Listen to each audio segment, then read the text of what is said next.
It's amazing how potent brainwashing is and how it steals people's ability and even their desire to engage in critical thought.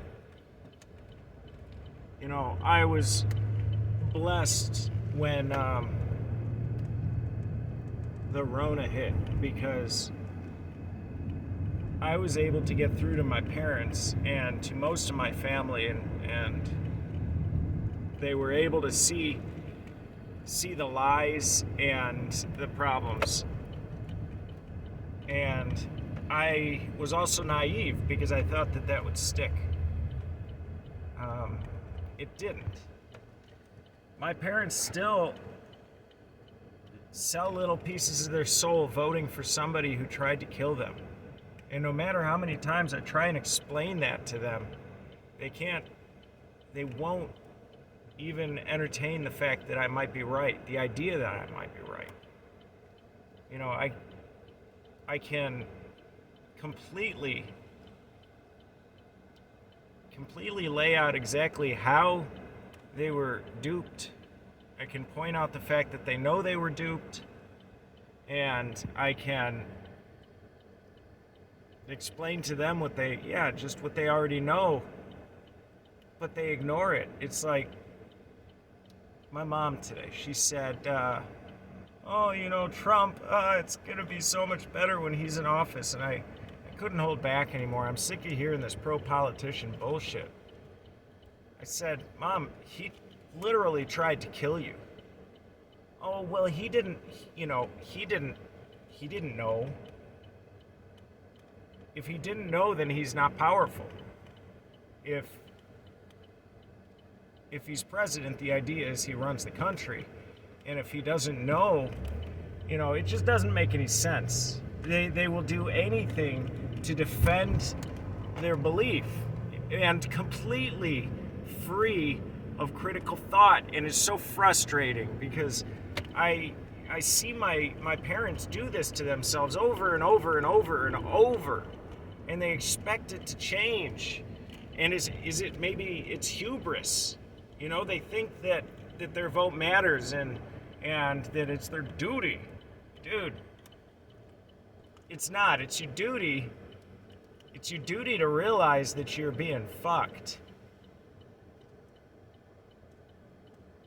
I just don't get it. And it makes me sad. I don't know why they can't see.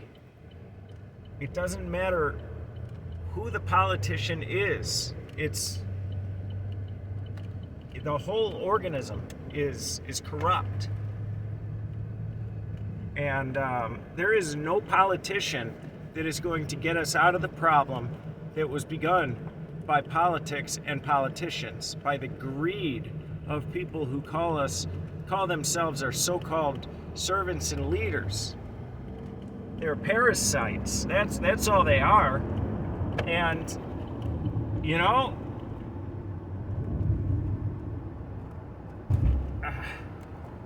I can tell them, this universal basic income that you hate, that you call socialist, Trump did that.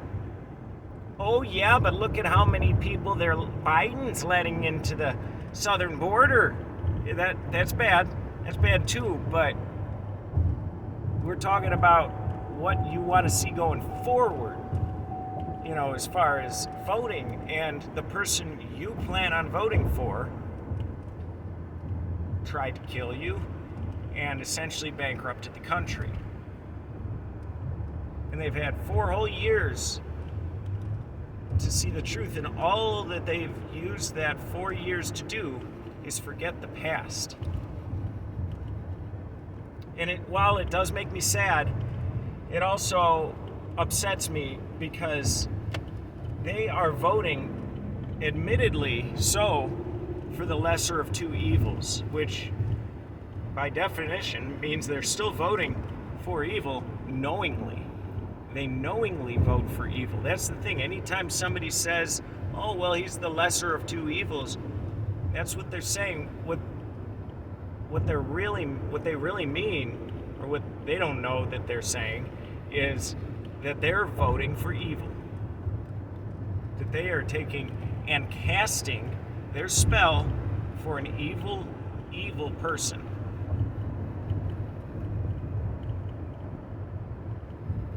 And that's the power of media. You know, I don't know how else to say it. That's what news does to people. It corrupts their minds, and it tells people what to think instead of showing people how to think for themselves. And man, it's evil. And you know what? It's upsetting because the person that they vote for, even if elections don't matter, even if individual votes don't count, which they admittedly don't, that's what the Electoral College is for, and they don't even have to listen. But even if elections have no bearing on the outcome of the presidency, it's still bad. It's still wrong to sell out and ask for somebody who you know is evil. And the fact that there is no choice is right in front of them. You know, oh, well, he's the only one on the ballot, so you have no choice. If you're given one choice, it's not a choice. I can explain all day long that we live in a uniparty nation disguising itself as a two-party system. And I can point out all of the evidence for that I want. But the lack of a response is more frustrating than getting told that I'm stupid or ignorant. It's just this, like, immediate change of subject, just completely derailed, like programming is being challenged. It's like speaking to a computer that has been programmed to not speak about certain things. I'm sorry, guys. That's exactly what it's like, though. I don't understand it. And I can point it out all day long. But they still run the same scripts. You know, it's really terrifying. For those of us that can actually see, the few of us, it seems, at least for myself, it's an extremely lonely existence. Because there's always a ceiling at which point people are unable to converse about a topic. You can get to a certain point of open-mindedness, but when you breach it, they close off more than they had been before you breached it. And it is just like programming. It is so confounding, but it's so lonely. I would do anything to have somebody that I can talk to and listen to that's on my level. Not saying I'm on some crazy high level. There's plenty of people that know far more than I ever will. But there's far more people that are not at my level than are. And I go around, I've stopped caring whether I look crazy or not. I tell people what I know, and if they can't hear it, then they can go do something else. But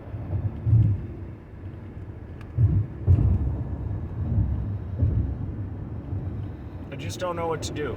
Like my family, I guess the only thing to do is accept that I can't do anything to help them. And then it's really heartbreaking because they were kind of my allies during Rona. My wife left, so it was me alone in my apartment, and the only people that I had that I could talk to were my parents, and I was so grateful that they saw through the bullshit. So grateful. And now it's just back to square one. Like, we never even went through all of that. They don't understand it. MK Ultra. I do understand it. It's MK Ultra, and it is literal brainwashing. I don't understand how people can allow themselves to fall victim to that. That makes no sense to me.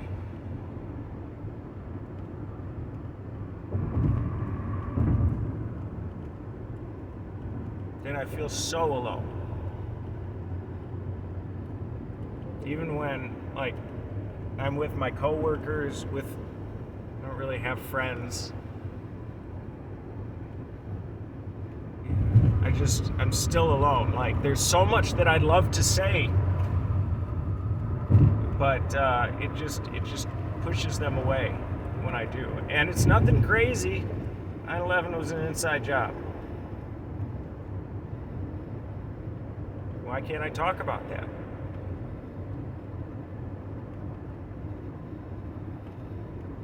Why are people so averse to speaking about things that aren't just surface scum on a pond? I don't care what you want for dinner, and I don't want to tell you what I want for dinner.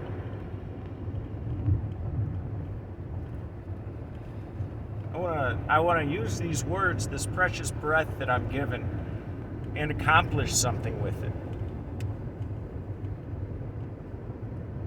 Nobody else seems to, though.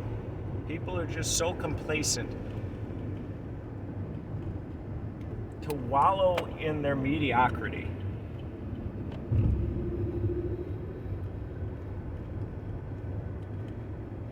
And I'm smart, but I'm not that much smarter than everybody else. Like, come on, there's people so much smarter than I. Austin Whitsitt, for example. I would love to get up on a debate and do what he does. Maybe I just fried my brain in my 20s. But you know what? I'm grateful for the intelligence that I do have, as isolating as it is. And Austin is a lucky, lucky man because, oh no, there goes my term. No, can't do it. Because he found somebody who he can speak to on his level. That's awesome. But yeah, man, the closer we get to this so-called election, the lonelier I get, because the more I realize people still believe in this. You know, they don't when there's such a fracture like happened in 2020. Then they can see through the facade. But that crack is patched, and their knowledge becomes erased. And that's the part I don't get. When I learn something, I don't easily forget it. I adapt my being to incorporate the knowledge that I've gained. But they don't. They don't. Is it a trauma response? Are they so inundated by fear and propaganda that they're operating just almost instinctually, and can't actually take the time to process what they learn? I don't know. But if I was retired, oh my God, and it's just so sad because they're getting old. And they don't even realize that they're selling off little bits of their souls. Every time they vote for somebody that they know is an evil, amoral person, every single time they do, it chips away at their souls. And I hate to see it happen.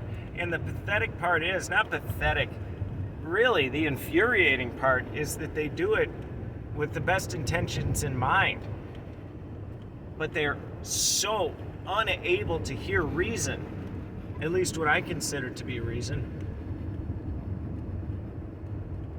Clearly, what we've been doing has nothing to do with reason, because this is where it's gotten us. Gas is, $3.50 a gallon on average, I guess, and Everybody's miserable. I seem to be one of the least miserable people I know, and that's just because I'm conditioned to being miserable. So this is just my steady state of equilibrium. And I've got my children, so that it's hard to be miserable around them. But see, I don't really believe that if I voted that would have any effect. But if I did, I would spend long nights trying to go through the decision because it's an important one. The way it's set up, you get to decide between one of two people who appear, at least on the surface, to be diametrically opposed. I would want to truly examine who that person is at their core, find out if they're being honest about what they say, which none of them are, and only then would I ever cast a spell, a vote for that person to lead me. I don't really want anybody to lead me, but if I did, it would be such a thought process. It wouldn't just be this willy-nilly, oh, I'm going to vote for him because he has an R next to his name. Or, I'm going to vote for him because he has a D, a big D. It's sick. It's sick. This is exactly how you get slaves to think that they're free. Dude, how easy is it? And let's assume I'm wrong. Can you prove? What would it look like if that was the case? It would look just like this. Imagine a society where all of its citizens, the denizens of the city, have been enslaved, but they don't realize it. How would you make them not realize it? Well, you do it by appealing to their most basic wants and needs, to their animalistic desires, to their sexuality, to their alcohol, their penchant for alcohol and debauchery. And then you'd let them vote. And you'd give them the choice between one of two people. I mean, I don't understand. How do you not see this? I don't understand. And when I say, how do you not see this, I'm talking to everybody who still casts their vote for some politician that doesn't give two shits about them. Stop it. Stop it. The only way you can prove me wrong. No, I'm not going to say that. But what good has it done you? What good has it done you on either side?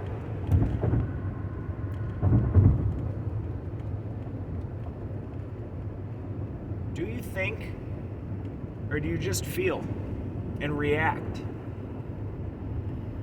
Because from where I sit, very, very few people think.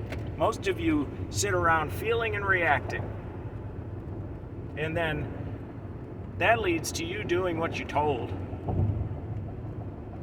You are free to do as you're told. Stop.